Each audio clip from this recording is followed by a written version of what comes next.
السلام علیکم۔ Daily golf Urdu میں خوش آمدید۔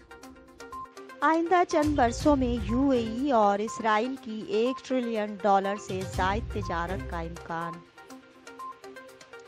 تفصیلات کے مطابق متحدہ عرب امارات کی جانب سے اسرائیل کے ساتھ اپنے معاشی تعلقات کو مزید بڑھانے کی خواہش کا اظہار کیا گیا ہے۔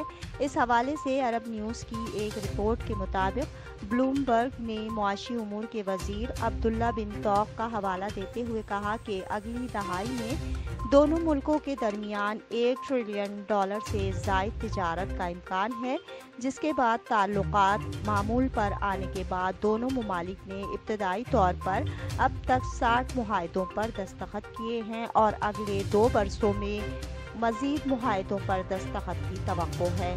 انہوں نے کہا کہ دونوں ملکوں کے درمیان $600 سے $700 ملین کی تجارت ہو رہی ہے، جس کا اعلان دونوں ممالک کے درمیان مشترکہ طور پر کیا گیا ہے۔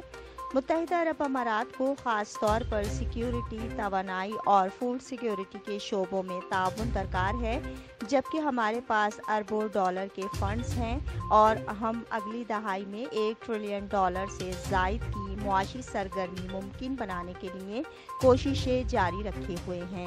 اس کے علاوہ متحدہ عرب امارات اور اسرائیل کے درمیان گزشتہ سال اس وقت پہلی بار خوشگوار تعلقات قائم ہو گئے تھے جب دونوں ممالک نے معاہدہ ابراہیم کے تحت آپس میں دوستی اور سفارتی تعلقات قائم کرنے کا سمجھوتہ کیا تھا، جس کے بعد دونوں ممالک نے ایک دوسرے کے لیے تجارتی اور کاروباری شعبوں میں سرمایہ کاری کے لیے دروازے کھول دیے اور باہمی پروازوں کا سلسلہ بھی شروع ہو گیا۔ میڈیکل انجینئرنگ، ثقافت، آئی ٹی، زراعت اور دیگر کئی شعبوں میں بھی دونوں ممالک بڑھ چڑھ کر تعاون کر رہے ہیں۔